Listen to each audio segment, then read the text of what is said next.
Cool, cool. How are you all? Very good. I'm just going to open up this, the questions for tonight. Who we got here already? Lib, Di, Kay, Sarah, Jessie. All right. So, okay. Cool. Well, Case, I'm going to chat to you first because Elle isn't here yet. So let me open your line. How are you, darling? I'm good. How are you? I'm excellent. I literally just lost track of time for a minute there. I was on a phone call. Somebody was booking for a retreat, and I was like, oh, shit, it's like 8:30. I haven't gone. Like, literally, it was 8:30 when I looked at the clock. Anyway, okay. So your 15-year-old who has ASD, for those who are watching the replay, is feeling the need to basically parent all of his siblings. And everything is black and white for him, which is very typical for an ASD brain. And he now pulls them up on everything. Yeah. Every little So thing. the key here, I've literally dealt with this before, this exact scenario, ASD, the whole thing, right? And just a bit younger, like maybe a 12-year-old, not instead of a 15-year-old. But the principles are all the same. So first of all, you need to acknowledge his intent, and then you correct his behavior. Okay. Meaning you don't just say, stop telling them what to do, right? What you would say is something like, what's his name again? Ethan? Is it Ethan? No, Noah. Noah. Okay, cool. Noah. So you say, Noah, thanks for trying to help, mate. I can see that, whatever it is that he's doing, I can see you're trying to help there. You know what, Noah? Thank you for trying to help get everyone organized for me. It is helpful when people, do what they're supposed to do. However, please let me be the parent. Okay. So you be the brother, I'll be the parent. But just acknowledge his intent. Like he might be like, guys, mum told you to get ready, or, you're not supposed to be touching that. Noah, thank you for reminding them. I'll take it from here. Yeah, I've been doing that more and more regularly with him. And I am noticed, especially with the 7-year-old, Charlie, the youngest one, it's destroyed their relationship completely because Charlie's now firing back. You're not the parent. You're not the parent. Okay. But he doesn't even do it in a nice way. He really can just, it's like all his bent up frustration goes out on his siblings. Okay, so if it's happening at really big levels already, like I thought this kind of only just started happening, but if it's been happening for a while and they're getting really resentful to him, you need to have a conversation with him, right? But you need to tell him what he can do. So what you do, especially with an ASD brain, because what you say he's going to take as like the Bible, right? So you say, hey, can you do me a favor? I've noticed that things between you and the boys have changed a little bit. And you know why I believe that's happening? Because the boys love you being their brother. They love their big brother. And because you've been trying to help out with like kind of the parenting side of things, it's making them feel like they don't have their brother anymore, because instead they've got 3 parents in the house, because there's me and there's their dad and then there's you, right? So I do appreciate that sometimes you can notice things and I'm not around, and I know you're just trying to help. Can you do me a favor? Anytime they do something, instead of talking to them, can you come and find me? Wherever I am in the house, or if I'm in the room, just come over to him and say, Mum, he's doing this, or Mum, can I talk to you for a minute? Have like a little bit of a code, like a, hey, Mum, like maybe he's got a code or something. So you tell me, and then I'll go deal with them, because what they need is they need their brother back. And for as long as you're kind of being a parent, I know you're not trying to be a parent, but that's how it feels for them. And when you try to be the parent, it means they don't have their big brother anymore, because you can't be the brother and the parent. You're either the parent or the brother, right? So I'll be the parent, you be the brother. But because you are so responsible and actually very helpful, do me a favor, come and tell me and let me deal with them. But we've got to have our own little, we've got to be able to like give each other a code without them really knowing. Like it just needs to be between us. So he feels like he still can be responsible, because this is the other thing. He's 15, ASD. And so he's like wanting responsibility and wanting recognition from you. And his brain is just starting to work like that. And by the way, even without ASD, this is the normal phase. Like Amani has been going through it herself, the last 12, 18 months or whatever. And she's also really good at being mindful of it. But at the same time, there's been comments, particularly from Bea sometimes, about, I'm a fucking parent or something like that, right? I have to have moments where I'm like, Amani, like, that's it now. Like, I'll take it from here, right?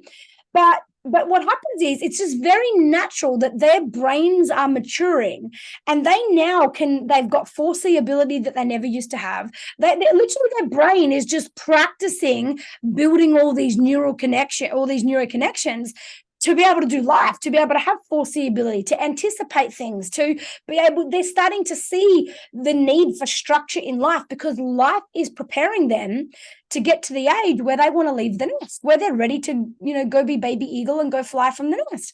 And in order to be ready to leave the nest, they need to be able to see all these things so that they can do life well themselves, right? So it's very natural. It's very normal. They're not doing anything wrong.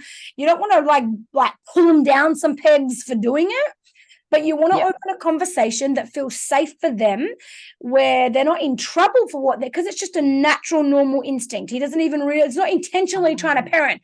It's just so easy for him to see the moments now where they're not listening, where they're making life fucking harder, where we're going to be late and you still haven't got your shoes on. Like they're starting to understand time, space, Bea, come on, like we need to be there in 25 minutes. You still haven't even filled your drink bottle yet, because their brain is like, that's going to take 2 minutes. Then it'll take another 2 minutes to get your shoes on. Then it always takes us a minute to get in the car. That's 5 minutes, and we should have left 2 minutes ago already. We have to be late.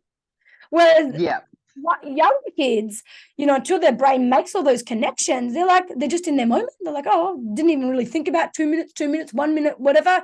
They don't. But the stage of development they're at is where their brain is getting ready to see all things and be able to create life for itself. So you don't want to make him feel like he's in trouble for it, but make it like a connection between you and him, so he can still get something from it, but you can settle the whole problem down. And if you tell him that they miss their brother, you just need to be their brother, one who sticks up for them rather than the one who's telling them what they're doing wrong. Yeah, I've just had a flashback. I'm pretty sure when I joined those years ago, we had a very similar conversation. It's just actually, I've just remembered that we did sit down at the table with Noah and the other kids, Ethan and Charlie, and we all sat down as a family, and the boys actually told Noah how it made them feel. Right. So I think maybe we need to have another conversation. If he responded, and then try. Well, he did. It settled right down. Mm-hmm. It's just with everything going on. Understanding that back then he was 12. So it. I'm absolutely give it a go. Like, it can't hurt, but just don't go into it with an expectation that may not get met, because he's now 15. Yeah. And he's ASD and he's just had his whole life uprooted. And that might be another thing that's making it go harder, because at the moment, especially for autism, he feels like he's not in control of his world. He hasn't got his normal routine, his normal structure, his normal friends, his normal environment. You guys have moved across the whole country. And so the one thing he can control is the house environment. The one thing he can control is his younger siblings. So if he's feeling very out of control of life at the moment, he'll be getting that need met through controlling something that makes him feel like he can have some control and some authority. So that will be another thing that's playing out for him at the moment. So just be mindful of that. Oh, very muchly so. Very muchly so. Okay. He had his... Yes, wonderful. Thank you. No worries, darling. Absolutely. How did everything go with Ethan last week? Let me quickly check in on that. I won't talk too long about it, but how have things been since last week? Has there been any improvements? I thought there was up until about 10 minutes before the call, when I found him out the back smoking. Okay. But look, no, we're having more in-depth conversations, which is good, and a lot more acknowledgement on both ends, his and mine. So we're talking a lot more. My encouragement around him smoking weed is to not make it your focus to get him to stop smoking weed, okay? Like it's his life. He gets to make his decisions. Not all that fun for you, but it's his life. You need to trust him with his own life. So my suggestion is, don't try to get him to stop smoking weed. Don't make him in trouble when he's smoking weed, because all you're doing is creating an environment where where you're proving to him that he's not safe with you, that you don't like him, and that he needs to hide things from you and be sneaky. So what I would encourage you to do is, instead of trying to stop the weed, just encourage, hey mate, if you're gonna smoke weed. Oh, that's the other one. That's the eldest one. Yeah. That's Noah. More like Sorry. Hello, darling. More like, if you're gonna smoke weed, just at least connect with why you're doing it. Okay, so I'm not saying you can't do it. You do what you feel you need to do, because he's gonna anyway. Okay, like, you're not gonna change that. He'll just find a way to hide it. Okay, so hey mate, if at the moment that feels like your best way of coping, I'm not going to tell you what to do. It's your life. Okay, I'd love for you to not do it, but this is your life, not mine. Okay, what I would love to do though is that every time you're about to smoke weed, just connect with why. What has just happened? What happened in your day today? What happened what made you go, oh gosh, I want a joint, or whatever it is. What's going on for you? And you don't even have to stop. Don't smoke it. Like, give them the permission almost, right? But I'm not trying to control what you're doing. Just connect with why. Just connect with why. What's coming up? What's the purpose of it? Are you looking to feel something, or are you looking to not feel something? Is there something you're currently feeling that you want to get away from? Or are you looking for the feeling of being relaxed and just like chilled out? Because without weed, you can't feel that, because your brain is constantly telling you how bad you are, how much of a wrong person you are, how much you suck, how much life sucks, how everything's fucked. And the only way to get away from that is to smoke weed. Because when you do, the default mode network of the brain, which is housed at the prefrontal cortex, like completely lowers, and all of those things stop. That's why weed can be used as an amazing fucking medicine, a healing medicine. It absolutely can. It can. It also can cause psychosis and all that, right? I'm not just putting a good spin, but anyway, just start by connecting us, just encouraging him, even if he doesn't share it with you. Just keep planting seeds around. If you're gonna smoke weed, just connect with why. That's all. And the funny thing is, it's not the weed that bothers me. And this is what I've said to him, like, because he's seen Ebony, my niece, long different story, go through it.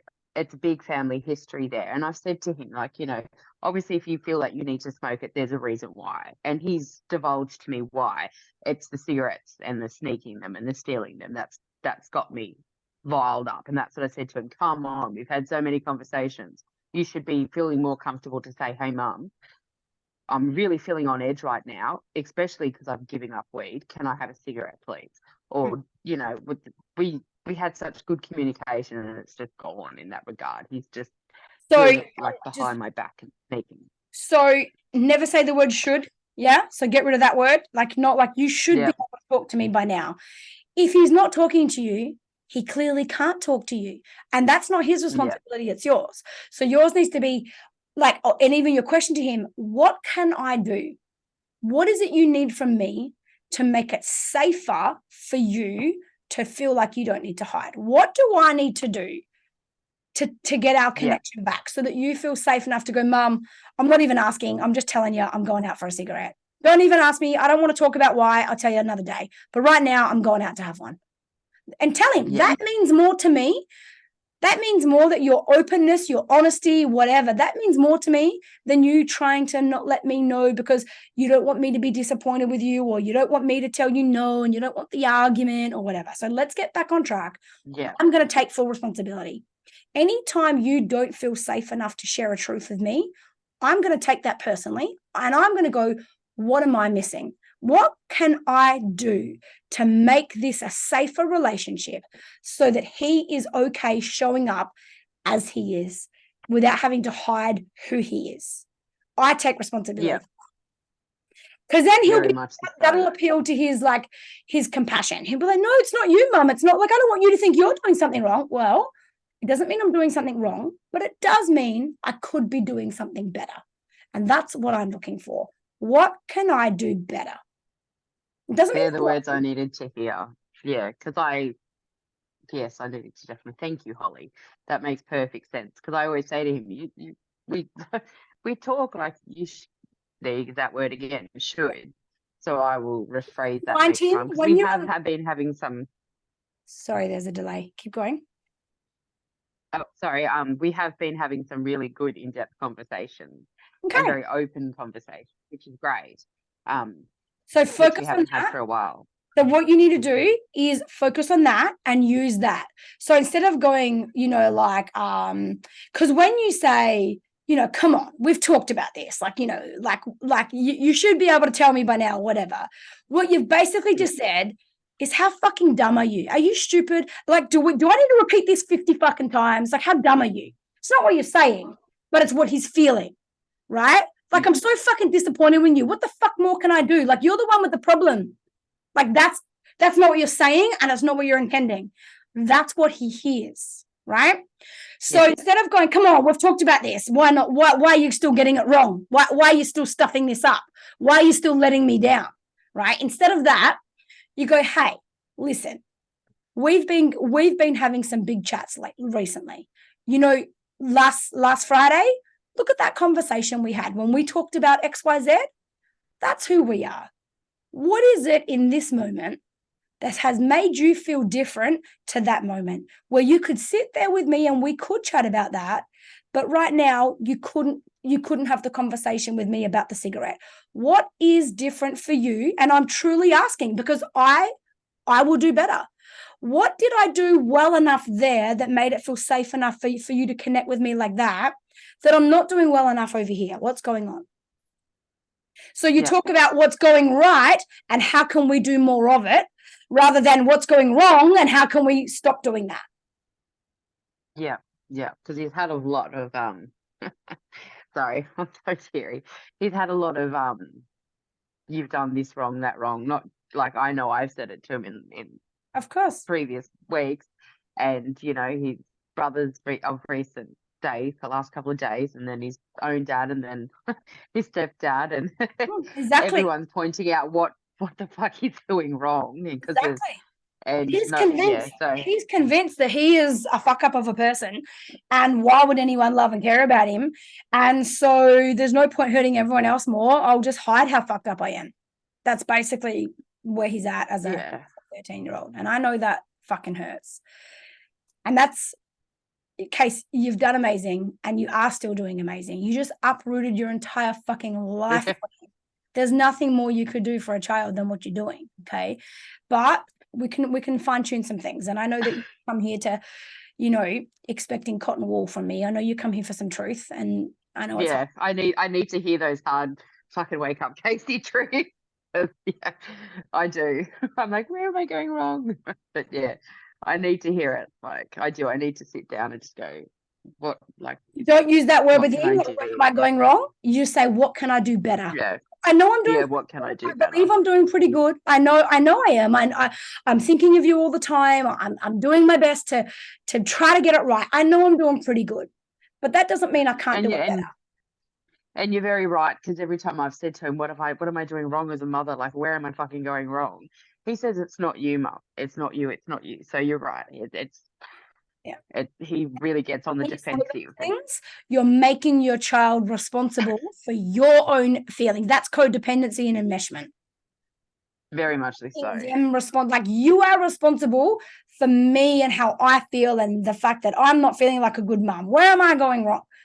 And so you hand them that burden. So yeah, just stop that language. Go and apologize to him for all that. You go over the fuck out of that. You go, you know what, mate? I'm so sorry. I have fucked up so much, and I'm not here to give a sob story. I'm just here to be real, right? Like, I need to show up. I need to do better. I tell him I'm back working with my parenting coach, like, and I just want to apologize, because I've told you this, and I've told you that, and I've told you this, and I've told you that, and none of that is fair. It's in my room, sweetie. Yeah, he knows. He said to me 5 minutes before the call, what are you doing? I said, I'm jumping on the Holly call. And he's like, but you're a good mom. And I'm like, I know that, Ethan, but I still need help. We all need guidance every now and again, buddy. Yeah. Just say, I want to be better. Like, it's okay to want to be better. Doesn't mean I'm not good. I just want to be better. You're pretty good at things you do too. Doesn't mean you don't want to be better. So yeah, just talk about being better rather than not being enough. Okay? Yeah. Will do. Thank you so much, Holly. Okay, darling. No worries. All right. Who is next? Elle, I saw you joined. Hello, darling. You look all nice and snuggly there, ready for bed. Can you unmute? Can you hear me? Yeah. Yeah. First of all, sorry to hear that that EJ hurt himself so badly. That sounds pretty nasty.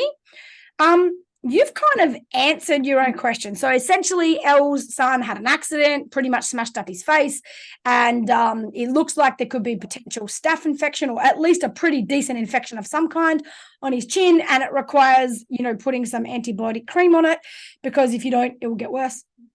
And then, you don't want to have to put him on oral antibiotics and mess up his gut, right? So you want to try and do topical antibiotics, of course, right? So, and you said, like, how do we do what has to happen without causing trauma? Okay, so understand this: the two biggest things that cause trauma is not feeling safe and not feeling loved. Okay, and what makes us not feel safe is when we can't trust. Right? As soon as you can't trust someone, you don't feel safe with them, right? And so that's why when you tell your child, like and you mentioned in your message that you have done the, hey, you either, if you choose not to put this on, then we're going to have to hold you down. You're not causing trauma. What's happening there is you're going into your own emotions, and you are wanting to not deal with your own feelings. And so you're projecting them onto him at that moment, meaning, like, you've tried this, you've tried to do it nice, whatever you've done, you've tried bribing. Conscious bribes are really good. Like, I believe in what I call a conscious bribe, which means using a bribe consciously for a higher purpose. So, hey, if once we put this on, you can have some chocolate. Like, fuck it, whatever he likes, let him have it for the sake of achieving this thing, right? Bribing just because you're lazy as a parent, not good. Raising your child full of bribes, not good, right? But in a moment like this, I absolutely believe and support, and I've helped people in this program like really get some amazing outcomes through using conscious bribes, which means using bribes consciously with awareness, not something that just becomes a lazy part of your parenting, right? Make sense? Yeah. So, number one, try bribe, try be nice. Now, when it gets to the place, don't use the word choice in this. When a child's dealing with pain, they're also dealing with instincts, right? And so we're, especially at 3, we're like overriding lots of their reflexes to make them stay there and just deal with some pain, okay? So a couple of things. You need to be real with him. Never say it won't hurt. Don't say that, because you'll fucking lie. Because when it does hurt, he's like, you lied to me. I can't trust you. Doesn't feel safe anymore, okay? Yeah. So say, yes, Daddy, it is going to hurt. You're right. It is going to sting. I'm going to do it as gently as I can, but it might still hurt. But you know what? You're going to be okay. And if you can lay really still, it will only take 10 seconds. By the time you count to 10, it will be finished. Okay. So I'm not going to tell him, I'm not going to lie to you. I'm not going to say it's not going to hurt, because you're right, darling. You've got a very big sore and it does hurt. I'm not going to tell you it's not going to hurt. But what I can tell you is, I know you're okay. I know you can handle it. You are brave. And here's the deal. Rather than saying if you choose, don't put a choice in it for him, because it feels like that's more of a manipulation in this instance, right? Because it's an instinct. Like who the hell would choose, right? To deal with pain if we didn't have to. So you say, hey, we need to put this on. Okay. I'm sorry. I know you don't like it, but it is time that this has to go on. Okay. So you'll either need to lay really still, or we will hold you down. Not choose. Just leave out the word choice when you're dealing with this, right? Because it's like, it's not a choice. None of this is a choice, right? You need to lay really still and count to 10, and you can make him that promise. I promise, if you lay still, I promise it won't be more than 10 seconds. And if I don't get enough cream on you, if you count to 10 and I haven't done it good enough, then that's fine. It's still only 10 seconds. Then you don't put the cream on properly that one time. Yeah. Do it better next time, right? So understand that when you tell your child what's going to happen, and you have some empathy and consideration for what they're experiencing. I know this is scary. I know this is annoying. I know this hurts. And I know it sucks that we have to do this anyway. Absolutely, I agree with you, right? They feel heard, they feel loved. Tick number 1. Number 2, I'm going to tell you what I'm going to do before I do it, and then I'm going to do it. That's number 2, trust, which means safety. Now there cannot be trauma. They know they are loved, they are considered, they are honored, they are respected, like they are validated in their experience. They know they are loved, and they can trust you. They feel safe, even though this sucks. Cannot cause trauma. You saying, I don't want to do that to him, I still don't want to do it. That's you going like, I don't like my own emotions over this of having to do this to my child. And so like, I just want to work out, how can I make him do it easier? How can I make him lay still so that I don't have to deal with any of my own feelings over how much this sucks? How do I get him to deal with a situation that sucks so that I don't have to deal with a situation that sucks? That's on you in a beautiful, loving way. This situation is gonna fucking suck. You're probably gonna have to pin him down. And that's not fun, but it's necessary. And you're a parent. And so your only role is to do this in a way that doesn't cause trauma. And I would also suggest to do it as a routine, particularly for a 3-year-old. And I also know that, he's got some sensory things or whatever. Correct me if I'm wrong. But I would do it the same way on the same couch, the same way every time. Hey, we have I need give him some notice. EJ, in 2 more minutes, or like at the end of Peppa Pig, or when Bluey's finished, we need to, whatever it is that you can like help him understand the time frame with, right? We need to do this, okay? And then we need to put the cream on your chin. And then you say, and then you're like, it finishes or whatever, you tell, okay, it's time to do your chin now. Lay down on the couch, lay nice and still, whatever. Right? And then you can remind him, hey, I know this sucks, mate. I know it's the most annoying thing in the world, okay? But we need to do this, okay? We need to help your body to heal itself, okay? Your body does magic, and sometimes it just needs a little bit of help to get the bugs out so that it can put all of its energy into doing its magic and to making everything fix itself, okay? You need to lay down, and if you don't lay down, Daddy's going to hold you while I do it, or I'm going to hold you while I do it. Okay, that we don't get to have a choice. I wish we could choose to, but we can't.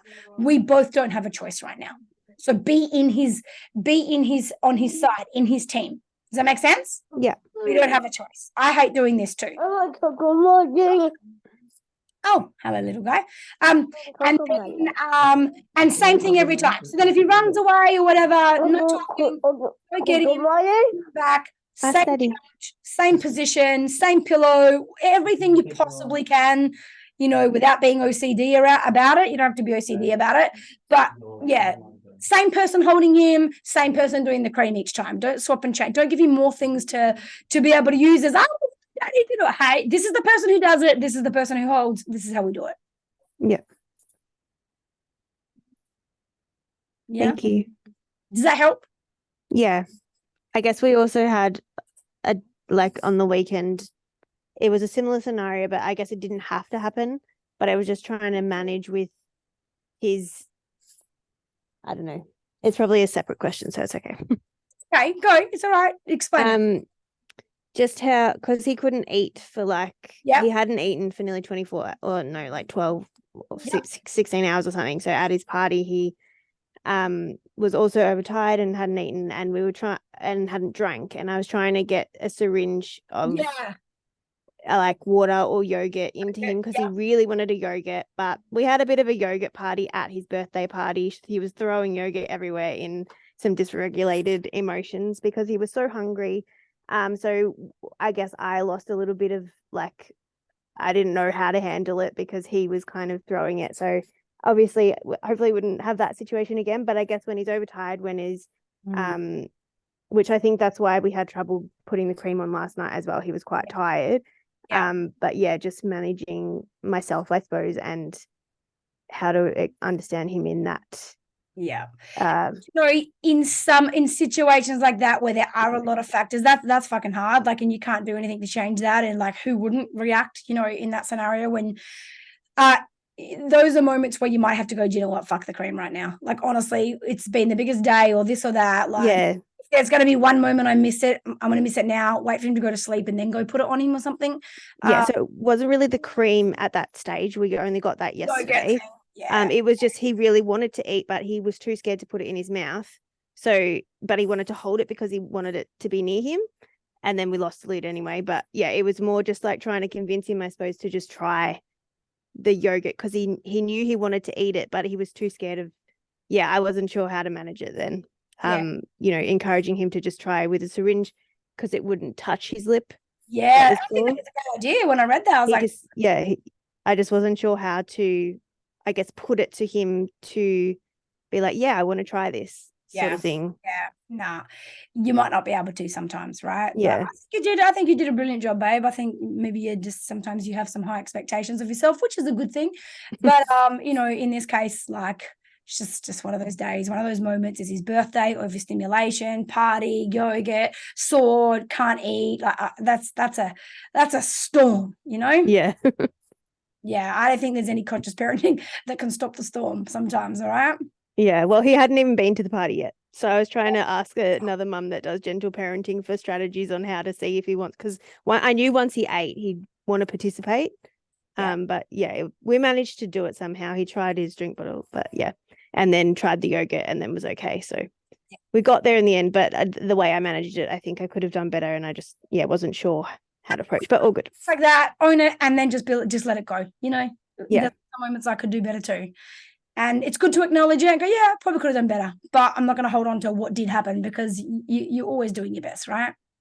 Yeah. Yeah. Cool. Thanks, Holly. No worries, darling. I don't know. I saw Sarah. I saw you said, "Oh, bless him." I don't know if Casey, if she said something, but it went to you privately, or I don't know. Anyway, it just didn't make sense. You were like, "That's amazing, Casey," that said that onwards and upwards. So I don't know if there was another comment. It's not public. Oh, isn't it? No, so maybe Casey, I don't know if Casey, maybe did she do a comment or something? No, because Casey said that her son said that he said you're a good mum. And I said, that's great that he said that. Yeah. I just hadn't checked the comments for a while. Sorry. Okay. I was like, oh, did Casey say something and I've missed it? No, it's an oldie. Sorry. Okay, cool. Yeah. Yeah, and that's a beautiful comment you said to L2, by the way, Sarah. How lovely. All right. Tanika, babe. Oh, let me undo you. Hello. So great that you were able to make it. Yeah. Yay. Very good. I want to start by saying, I just want to validate you. Like, I want to really reflect back to you that it, let's be real, it is pretty shitty that your husband, whatever he did, went away to work and you're dumped with the 3 kids, but that one of those is his own child that you have to deal with amongst everything else you're dealing with, and, he's not there. So that sucks. That sucks. Mm-hmm. Yeah. And I think thank you. I think you need to give yourself permission, to absolutely, like, you're allowed to feel. So I talk about the 4 permissions, right? We'll do this at the retreat, okay? Yep. The 4 permissions that you give yourself are it's okay, it's safe, it's allowed and approved. Okay, safe, allowed, and approved. Okay. So when you have feelings like this, and you're, like, the first step is to go, do you know what? It's okay for me to feel like this. I'm allowed, it's safe for me to be pissed off about the fact that I've been dumped with an extra child or whatever, and he's not even around. I'm allowed to feel a bit resentful about that. I'm allowed to feel like I'm not really coping with that idea real well. I'm not, like, it's, I approve of myself. I approve of myself for feeling like this fucking sucks. Yeah. Mm-hmm. But just giving yourself that permission, sometimes that's actually all you need. It's not, it's just to feel seen. It's at a deep heart level, I know you're probably like, you'll do anything for your partner, anything for the child, like, you've got a big heart, right? But it's not that you're like, I don't want to do this, like, get him out of here. You're like, can someone just acknowledge how fucking hard it is to do this? And if I just that's right. a bit of acknowledgement that I'll do it, I'm willing to do it, like, I'm sucking it up. But it sucks that I'm not his parent and his mother nor his father are dealing with what I'm dealing with right now. And this is not my responsibility. but I'll do it anyway. But can I just be acknowledged in that? So, okay, safe, allowed and approved can really help you. Okay. So yeah, cool. Thank you. Okay. At any moment when you're talking to yourself about, on the inside of your head. Cool. Give me just a little bit of a rundown. Like I know you said how your 9-year-old is being very stubborn, and then your 4-year-old is like kind of mimicking those behaviors. So is what you want from me more around how to help the 4-year-old not mimic the 9-year-old, or is it around stopping the 9-year-old or influencing the 9-year-old from those behaviors so that they're not even happening? Like, give me a bit more on this and what you feeling you really need. I feel it's more, I don't know, I can't pick out of the two, but I know it's due to like a bit of a break between me and their dad. So they're overstimulated when we come home we're on school holidays now, but when we all come home and the stepbrother's here and then the 2 girls, everyone's going crazy. So it's more a cry for the older one for attention, but in the bad ways, more to just, she just wants attention, but she's not really, her cup's not being filled, I guess, in ways. Yep. Do you know what I mean? Because our environment's changed. Like we haven't full split, but the dynamic in the family has changed. Like a bit of distance at the moment, rather than a bit of a disrespect. 2 happy homes better than 1 unhappy one kind of thing. So it's just like we're on top and we've made progress, but then I find the elder one more slipping back because. And she said, like the other day, she wanted to eat tea, but she said, Mum, I just felt this voice inside that I wanted to eat, but I just made me want to be bad and not listen. And then she caused a scene. She was in front. It wasn't no biggie, but it was just out of character for her. So I was just like, okay, do you know what I mean? And then the little one is just like, and I feel that it is just a thing of her cup's not being filled properly, but I'm trying to focus on the good stuff, but it's just a bit tricky when I'm feeling like I'm about to blow. Just out of principle, I don't have a problem having the stepson and stuff, but out of principle, I guess what you just said, like I haven't felt like it's okay to not be okay with certain things. So yeah. You know what I mean? Absolutely, babe. I do. And you're holding it all together for everyone at the moment. I can feel that. Okay. And perfect timing. If there's going to be something like a season like this in your life, perfect timing before the retreat. Yeah. Yep. So now here's what I want to say about your daughter. I feel like knowing all that background, and there's some change going on in the dynamics of the family at the moment. And, it sounds like you've made those decisions in a very conscious space. So that's great. I feel like I'm getting a really deep felt sense that she is a reflection of you at the moment, that this isn't even really about, like filling her cup completely. It's not about you going and, filling her bucket with her love language, which would, be a common response that I would give to someone in this situation. What I'm feeling for you, I'm feeling so strongly. She is the reflection for you, meaning she needs what you need, right? You know what she needs right now? She just needs acknowledgement. She doesn't need to know even what she's doing right and what she's doing wrong. What she needs is to be seen and to be heard. So I feel like what'll make monumental change is for you to say to her when you guys are alone or when you're tucking her in bed or whatever you guys do, is to go, hey, babe, do you know what? I know stuff's really hard for you at the moment. It's hard to deal with these changes, and it's scary when your dad's not here and that things aren't feeling like they used to be. And that can be really scary. And you are coping very well, but I want to let you know it's also okay to not cope sometimes. And I've noticed that you've made some choices that are out of character for you, and that it's not your fault. Okay. So even when you make choices, even when I tell you off, I'm like, what are you doing? Stop that. I'm gonna be better at being more mindful. And so in those moments, the comment you can make, what's her name again? Sasha. Yeah. So in those moments you say, Sasha, be yourself, please. This is out of character for you. So Sasha, come back to your alignment. Come back to your center. You're off your center right now. Okay. Come back to your center. Yeah. Be you, not someone else, please.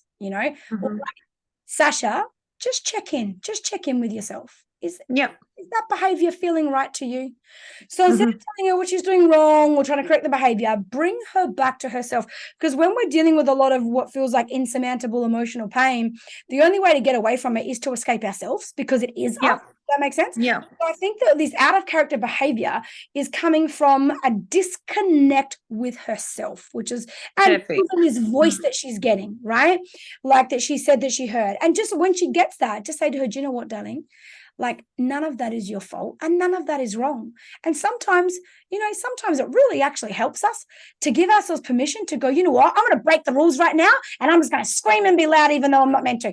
And sometimes in those moments, we give ourselves access to a freedom, and sometimes letting ourselves do something, even that's not good or that's not the right thing, sometimes giving ourselves permission to just like totally have a reaction is okay, as long as it doesn't become a pattern and it doesn't become the way that we're behaving, right? So please don't beat yourself up. Like, please don't hold it against yourself. I know you made some choices today, and those choices made me get angry at you, and we had some arguments, but you know what, darling? None of this is your fault. In those moments when you feel like that, you're just trying to cope.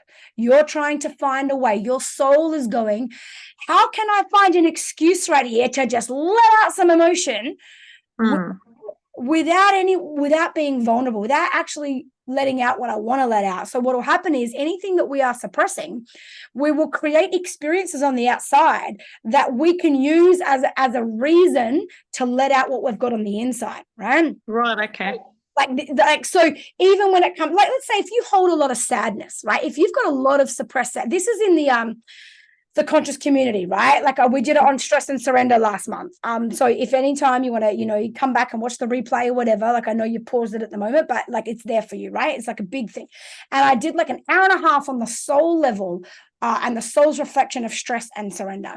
And so what I spoke about really deeply and helped everyone see it. Let's say if you're someone that holds a lot of sadness and grief, like that's been suppressed in your life, you will literally have and create and call in situations into your life that honestly are so fucking sad. Like your friends mean to you, like you got, you lose your job, this, like things that are so fucking unfair.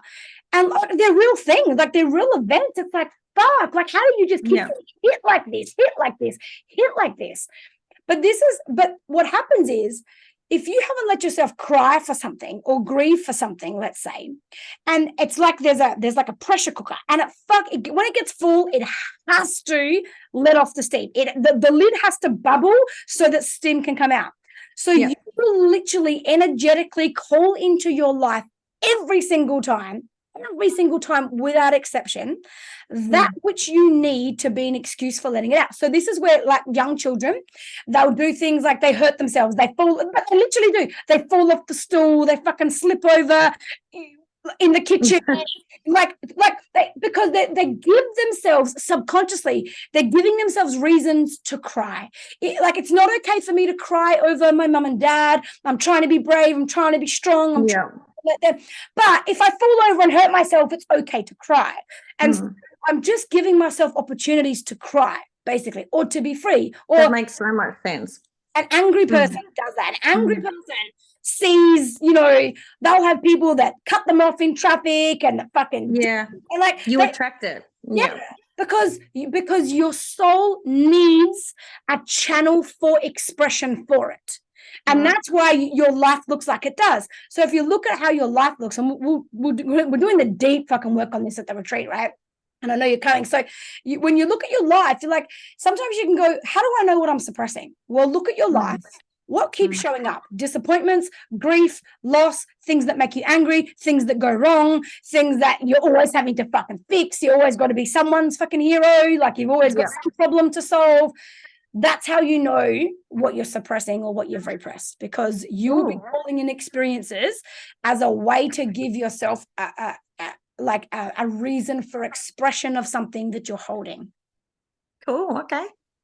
So I really feel like she's being a beautiful mirror for you, and what she needs is exactly what you need. And I think chances are you're out of connection with your higher self right now, just because you're coping, right, and doing your best. And so if you come back to your heart and your center, you will know word for word what she needs to hear, like step by step what she needs you to do. Yeah. What she needs is exactly what you need, to be heard, to be validated, to someone say, do you know what? This fucking sucks. It's not cool that Yeah. I left you with all of them. I know you're fine to deal with it, but it's not cool. And just in that moment, you get like this relief, like, oh, thank you for someone saying that, because it feels like thank you for seeing me. So you don't need to fix her. And I don't even think, I think her behaviors are coming more from not feeling seen and not feeling heard rather than a behavior. Can I just say quickly, sorry, and even with the stepson there, like, we've got a good bond and stuff, but he used to be around when he was younger, then he wasn't, but now he's recently come back. And because he is my stepson, you know how sometimes, like when you're out for tea, you're all yourself, but there's different etiquette, or it's the same but different. And when TJ's around, the girls, like, I'll tolerate different when it's just the girls and I, and then when, like, there's TJ here as well, I don't change, but I am a bit more reserved, and I change a little bit, I guess, because, like, I don't want to reflect bad on, I don't want him to think that we're just like hardcore. I want him to feel comfortable. Do you know what I mean? So I guess it's like you're making an effort for that comfort, but in that you're like trying to control circumstances, control yourself, like, and it's just too much, you know. That's right. Yeah, and I think that's maybe she's picking up on it, like she can sense, because she is my firstborn. She knows they're not silly. Exactly. So it's hard to find that balance. So just, what was the 4 things again? So okay, safe, allowed, approved. Yeah. Okay. Cool. Okay. Yeah. Okay. Yeah, we'll do more work at that at the retreat as well. Cool. But in the Thank you. give yourself permission. Like, you're allowed to be normal in front of your stepson. You're allowed to not be a perfect family. Like, it's safe for you to lose it sometimes, for you to be the crazy family, the feral family, the fucking, all of those things all in one day. In this moment, you're feral. In this moment, you're angry. In this moment, you're fun. In this moment, you're fucking the best. In this moment, you're being a Nazi. And no more tippy-toeing and stuff. You're allowed to be all those things. You're allowed to have all of those moments. Like, I approve of you having all of those moments in one day. And also, it's okay and it's safe for him to see all of that. Yeah. To really be connected as a family. And, at the moment, if their dad's not in the house, like back to your daughters, but particularly your older one, if her dad's not in the house, and then the version of her mum that she's getting is this off-centered mum, because it's this mum that's trying to not be what she thinks she shouldn't be in front of the stepbrother, then essentially she hasn't got her mum really there. Exactly. Yeah. And I felt that too. Like, and even I feel like sometimes even tippy-toeing, like the girls have had, like, this isn't a bad session about the partner or anything, but like, we all have to tread on eggshells sometimes, just depending, like, with behavioural things and just antisocial stuff. So sometimes it's just like, it's sad, like you can tell when kids will just remove themselves from a situation just to avoid bullshit. You know what I mean? Like, so it's nice because we've been good, like just us girls, but then the stepson's been here too, which is great. But I think I've just got to get back to it changes the dynamic. I get having him there. Yeah. Like, it's just tricky. Sitting the girls, it's like everyone's so safe, so connected, like so relaxed. You're just doing what you're doing.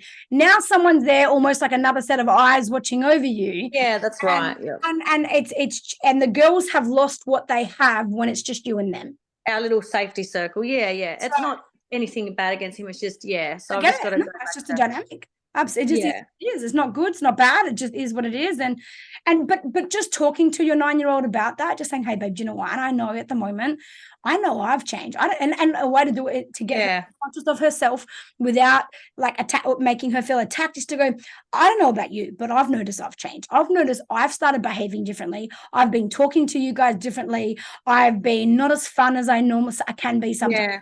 I notice I've changed. Some of my behaviors have changed. I don't know if you've noticed any changes in yourself, but I know I've changed. So I can imagine what it would feel like for you. Because then what that does is it opens a space for her to go, Yeah, I know I've changed too, because like yesterday I was really stubborn and I wouldn't do this, and I wouldn't normally do that. So it allows her, through you being the example, if she wants to and if she feels that, it allows her some personal reflection at 9 years old to be, I'm getting a bit like that too. Cool. Come back to our center. Let's be each other's coaches. How about we be beautiful and gentle with each other? You know what? I'd love a coach. I'd love for you to go, hey, mum, in a loving way, not in a bossy way. Don't be my boss. I'm not going to like that. You don't like being bossed either, so I won't be your boss. Let's just be each other's coaches. Let's be leaders for each other.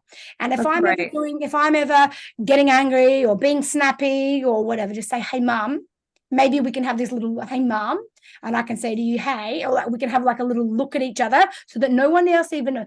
And if we're alone, you can go, hey, mum, I've noticed you've been really snappy today. I think maybe just keep your mind on that. And I want you to do that. You will never be in trouble for coming to me going, hey, mum, I think you need to just manage your attitude at the moment.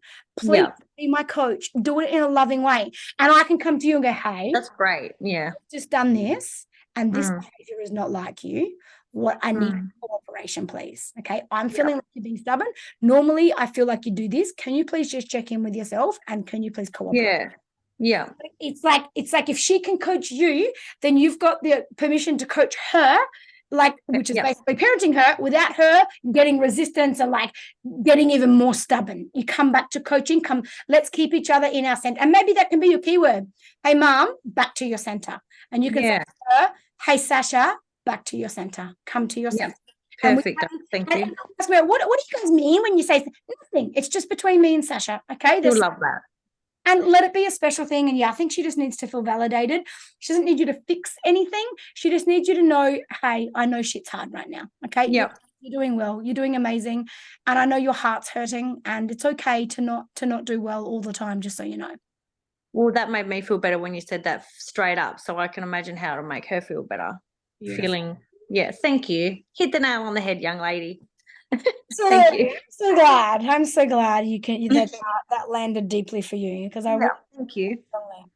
No worries. Glad you can make it. Okay. So if you need to hang up, it's okay. All right. Cool. Thanks. No worries, my darling. All right, Miss Jess, you are the last one tonight. Oh, cool. We're going to finish in around an hour. Everyone gets some extra free time tonight. Do you want to unmute? Hello, Jess. How are you, darling? I'm okay, thanks. How are you? Very good. Very good. So just a little bit of background here, because I'm going to get you to do just a little elaboration.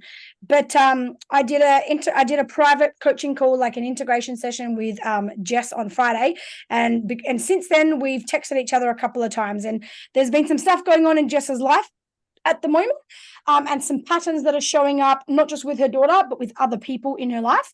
And so I just said to her, hey, put a brief comment in. And so yours is about, you said, lots of people have been triggering me, including Matilda, who's your daughter.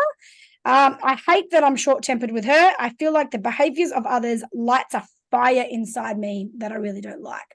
So I'm going to just hand over to you for, a minute, and see if you do want to elaborate on that or share any other examples. But, I don't want to say anything that you've told me in private that you might not want to share publicly. So I'm going to let you do that. And then based on what you want to share publicly, I will use those examples to give you this answer. Yeah. All right. So pretty much I'm very close with my brother, and he recently went through a big divorce in which he got left pretty much nothing. So I have financially extended myself to try and help him and keep his head above water. For some time I actually thought he was not going to make it through. He was quite suicidal. And she still dominates when he sees her children, and she's still got the house, the new car, and he's really struggling. And just things like he'll say, oh, Kelly said I have to have the kids tonight. So one night this week I paid to put Matilda in childcare or after school care so I could pick his 3 children up. And then about 2 hours later, oh no, Kelly's changed her mind now.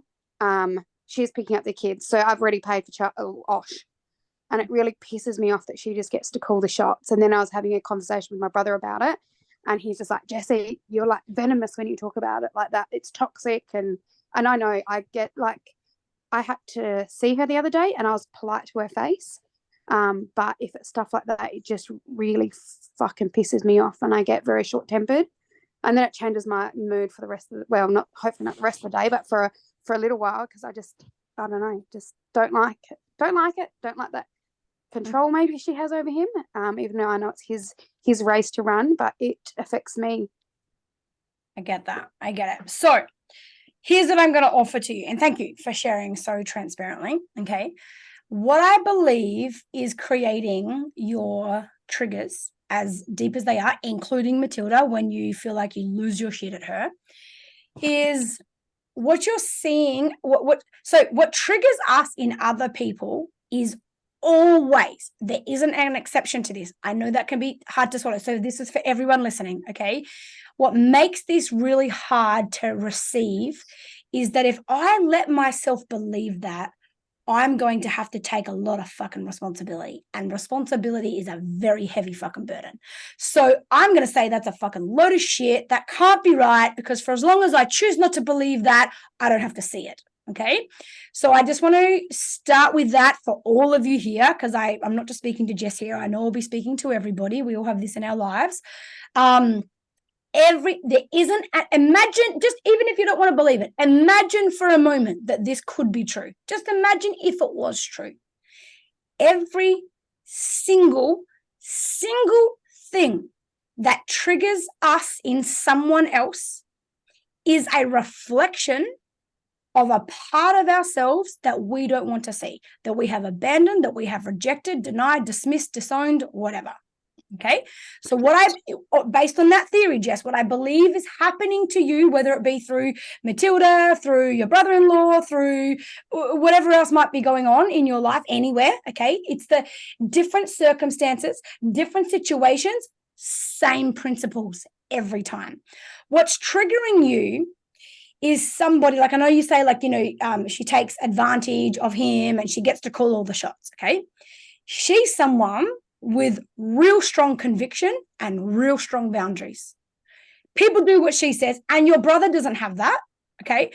You're angry at her for what she does to your brother, but she only does that because he allows it. He enables it. He has zero healthy boundaries.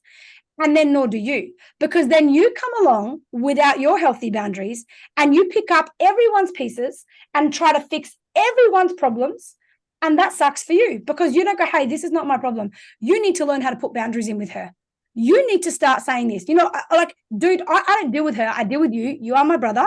It's not cool with me by any means. I made a big effort and it hurts. And I feel really dismissed when I make an effort to save you and you don't even have a boundary with her regarding your own children to say, no, fuck that. You're not picking them up. I've already arranged Jess. I'll be having the night with the kids. Thanks very much. They'll see you tomorrow. I'll bring them back after dinner, whatever the deal is. He doesn't have the boundary. But then in that, you don't have the boundary, because what you choose to do in this moment is deflect everything you're feeling all onto her. Like, this is not your responsibility, that you play no role in this, that this whole feeling is because of her. You're never going to change her. You're never going to change anyone. You can't control anyone. This feeling is because you haven't had healthy boundaries, that when you chose to, let's say, for example, put Matilda in over here. Now, I know you have the biggest heart, like, even the work you do in the world, intensive care nurse, the way you look after your dad, all of this, the way you do, you are a very natural fixer. And I'm not saying not to be yourself. Okay. But within your fixing, there has to be a part where you say, like, I'm willing to, if you take one step, I'll take one step. If you take two, I'll take three. But if you don't step, I don't step. And if I don't see you having boundaries, I'm sorry, I am unavailable. I'm unavailable to save the day for you. I would love to be able to save the day, but I'm not willing to take a risk on myself that I extend myself and then it all gets walked over. I'm not willing. I won't take that risk. I respect myself too much. So here's the deal. I'll go get your children on the condition I'm getting your children. So you're calling me, telling me you've got a problem. My heart wants to help. Here's the conditions on me extending myself for you. Here's the deal. If you agree to this, I'll step in and I'll help. If you're not willing to meet me somewhere in this, I'm out. I love you, but it's going to have to be a battle you fight on your own. Yeah. I have discovered I'm a very bad boundary keeper. And that's okay. Yeah. And that Yes. you're learning, okay? You're learning. It makes sense, everything that I've learned about your life, since Friday and all of that. I mean, it makes sense that you are who you are. It's not your fault.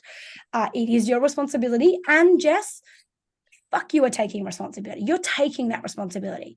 You're booked in for the retreat. You came to the women's circle. You paid for the one-on-one private session. I mean, you're showing up, babe. Like, you're all in. And that's only what you're doing with me. I don't even know what audios, what books, what other courses you might be doing. You're there, okay? But what I wanted to share with you here is what is triggering you. It is your trigger, okay? It is your emotion. And you're giving her access to you, and she doesn't even qualify for access to you. So what's happening, and this is something else we do at the retreat, there's a whole session on access lists. And until you hear that, pretty much every person on the planet, myself included, until I kind of fucked my own life up and then put this in place, and it saved my life, and I've caught it ever since for the last 10 years. But that is that what we typically do is we give the whole of ourselves to everyone. Like, if you're in my life, you get all of me. There's no limited access. There's no access. There's no principles based on who gets access to my heart, to my psyche, to my mind, to my time, to my energy, to the investment of who I am. You've got to fucking qualify for full access to that. No, you don't just get that access because of the title you come with, because your brother or mother or fucking ex-daughter-in-law, sister-in-law. No, like, take away people's labels. No one's a dad, no one's a mum, no one's a brother. Honestly, if your brother didn't have that title, would you allow anyone else in your life to treat you like that? Would you go in and save the day for anyone else if it didn't have the title brother? And then my next thing too, if your answer would be no, I wouldn't do that for other people. I only do it because he's my brother. That's the only reason. I do it for the title, and that's it, because I'm a loyal person. Then I would invite you to explore that and to give yourself permission to have boundaries that respect yourself and that keep you safe and that put you first, even with people who are in your life wearing titles. Because she's got full access to you. This person that you fucking hate, that you don't align with, that's fucking like absolutely violates all of your values, this woman, let's say, she's got more access to you than fucking anyone. Yeah. It's in your room. Sorry. It's in your room. I'm talking. Say hello. Hi, Oh, hello, darling. What's your name? Matilda. Oh, hello, Matilda. You're a gorgeous little girl, aren't you? Look at that smile. What a gorgeous smile. I can see all of your happiness coming out of your face. You cheeky rat. Hey? Sleeps in your room. No, what's this one? She must be putting on her diffuser. She's Oh, got her little cousin that's 6 months younger than her sleeping over. perfect. Perfect. Mm. So, Which is my brother's child. there you go. And babe, I'm not saying don't be you. Don't go out like you are like a little Mother Teresa. Like it's the essence of your heart. I feel that. And what I can't wait to do with you when we spend the weekend together in like 3 weeks, right? 3.5 weeks is just to help you create a safe container where you can be all of that expression of yourself with the people who qualify for that. Oh, you've made a fan base. The other one's coming to say hi. Hello. All right, go on. Out you go now. Bye. Be a monkey. Yeah. Night. I need to What do else work did you on do again? making my own boundaries What an and amazing. keeping them. Yeah, and you've done all that. She's what a confident, empowered little woman, little girl to come on to like a screen full of people or whatever you've got there, and and to I mean, you're a single mum, babe. You've done all that on your own. Yeah, sure. Are you doing a Holly call now? The Holly call, is that what you? She knows your voice. Are you doing a Holly? Well, because I'm going to. That's normally she's asleep, but school holidays. So I said I'm going to my room. I've got a call on, and she's like, "Is it with Holly?" I'm like, "Yes, darling." I'm like part of a million families. That's cool. So it's funny because like Dave sometimes is like over here and he's tonight, but sometimes he's here on his computer, and then like he said to me multiple times, "How the fuck do you remember every kid's name? Like how do you know like this?" You're like, "Oh, what's your daughter's name again?" This and that. Like obviously he overhears it. So he's like, "How the fuck do you remember everyone's kids' names and like their ages and all this?" And I'm like, I literally feel like I have 300 kids, like to some degree. Yeah. So I care. That's why. No, So, group of people. to open to, okay? Like we're coming up to retreat now, so I'm giving you some much deeper answers. Any week that you're on here and you ask, if you're coming to the retreat and you ask questions between now and the retreat, you're going to get answers that aren't just a superficial level, that aren't just go and manage the behavior level. You're going to get answers that are going to open you, deepen you, and prepare you for that weekend. Okay, I take a personal responsibility in that regard. Okay, so if you're coming to the retreat, it doesn't mean that I give you less if you're not coming to the retreat. But if you're coming to the retreat, I know that I can like twist the knife with you a little bit, because that hurts. That creates some wounding sometimes. Okay, but I know I've got you for a whole weekend to be able to go into that wound and completely heal it. Sometimes I do hold back to some degree, especially if I'm getting to know you, or if I like sometimes I will give you a basic answer, or we can't go too deep because I'm like, fuck, if I really hit you with that, if you haven't done the soul parenting program and I hit you with that answer, you're going to be on your own when we hang up this call. Like you're gonna need some support around that. Like that's gonna fucking open some floodgates, which is a good thing. But I also don't want to leave these wounded soldiers in the battlefields that are all just fucking bleeding to death, waiting for like the next call or something, right? So yeah, that's always what I've got in mind. So if you are coming to the retreat, because I know I've got you for that space, I'm definitely gonna take you all into some wounds in between now and then. Okay? In a beautiful way. Wounds can be beautiful. Yeah. My beautiful people. Nicole, I just saw that you said an hour, like I did, sorry. And you know what? Normally when it comes to daylight savings, I take some personal responsibility here. I did a post in the group, I tagged everyone, hey, remember tonight it's daylight savings. So if you're in WA or Queensland, it's like an hour earlier or whatever. But let me just mute you. But I did that I think 45 minutes before the call. I normally do it on the morning of it, and I totally forgot today. So I'm sorry. It was my fault too. I did it. Doesn't matter. Doesn't matter. It's okay. You're here now. Good to see you. How are you going with the program? Let me do a quick check-in with you, and then we'll wrap up this call. You're one. Don't ask. Okay. I'm sorry. Okay. Yeah. To be sorry. It's your world, darling. It's your world. How's your son going? I know last time we spoke, we were talking about weed. We had a bit of a weed conversation here. Oh, he's doing really well. We've pulled him out of school, and yeah, best thing we've done. Beautiful, babe. I love. He's a different kid. He's a different kid. Yeah. Just having some challenges with my ASD boy, but that's middle child. Yeah. Ongoing.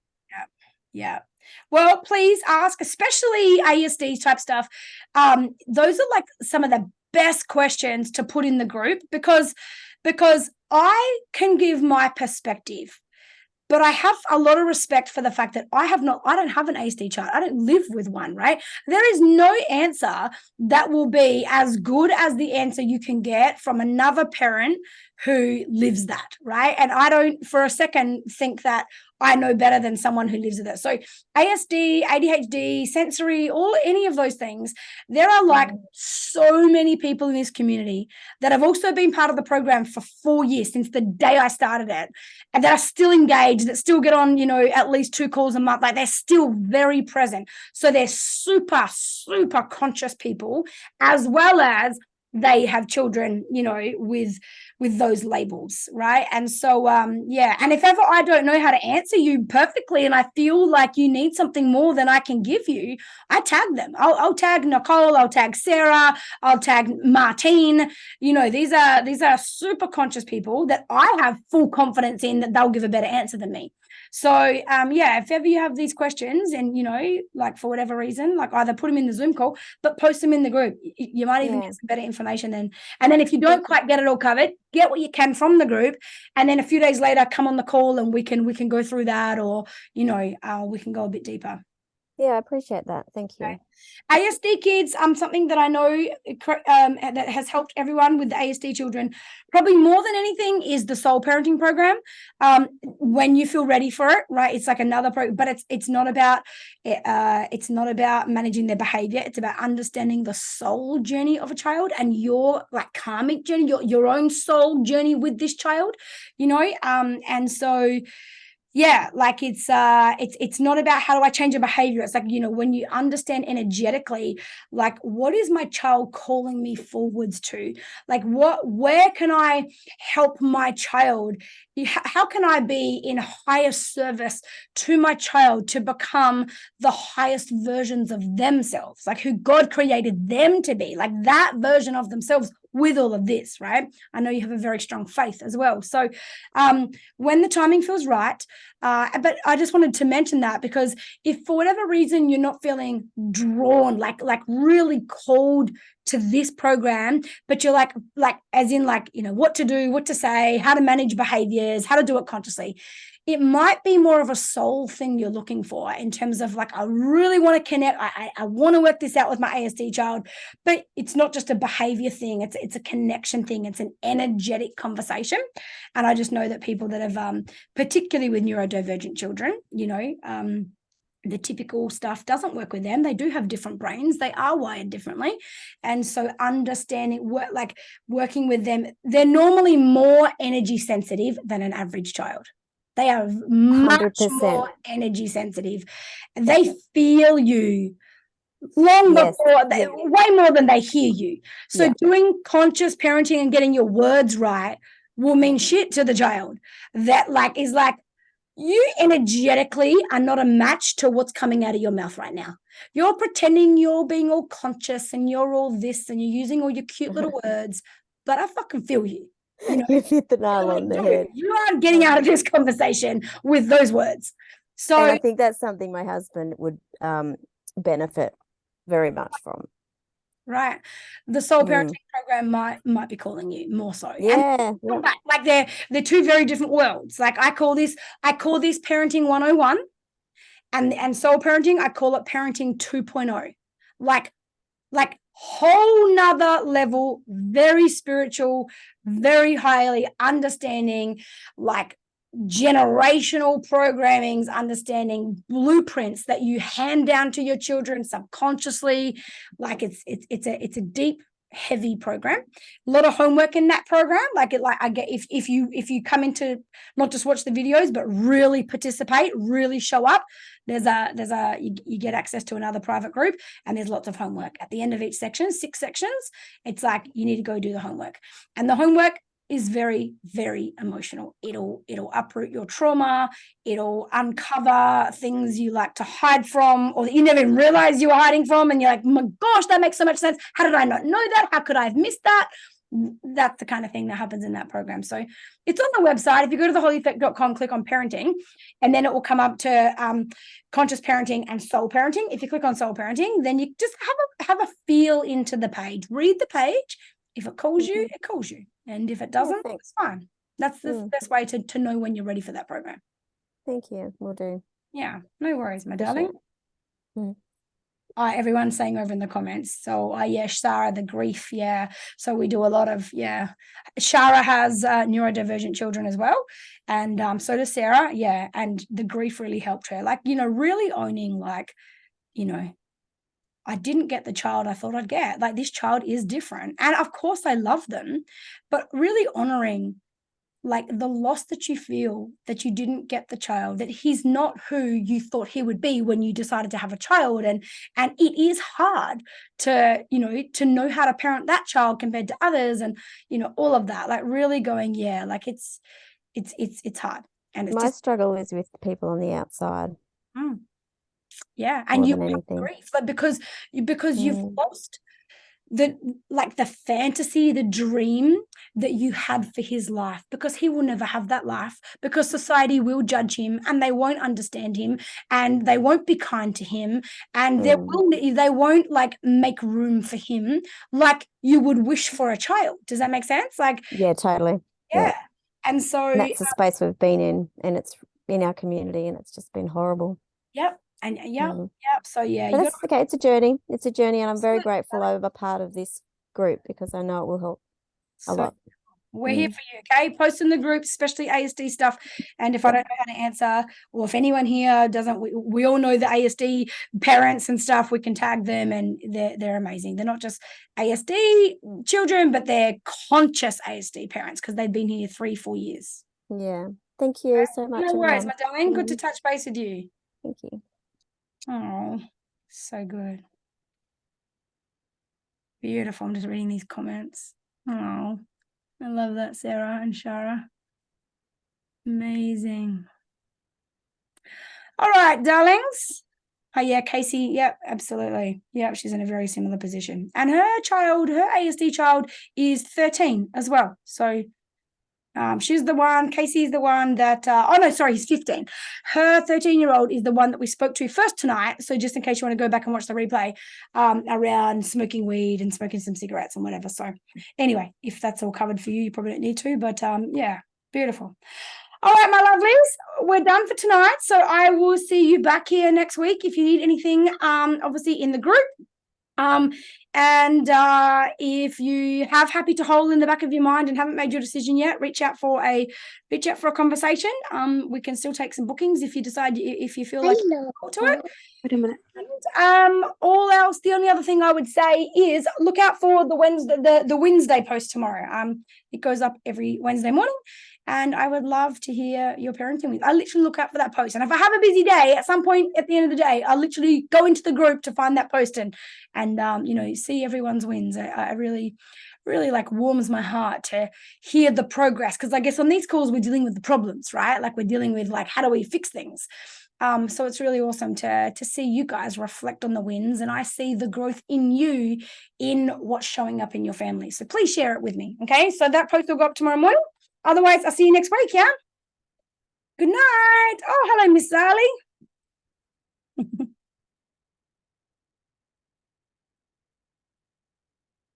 Bye. Hi. Hi, Holly. Bye, Matilda. Oh, bye, Sally. Sally was waving to Matilda before. It's super cute. Oh, awesome. Good night, people. Night.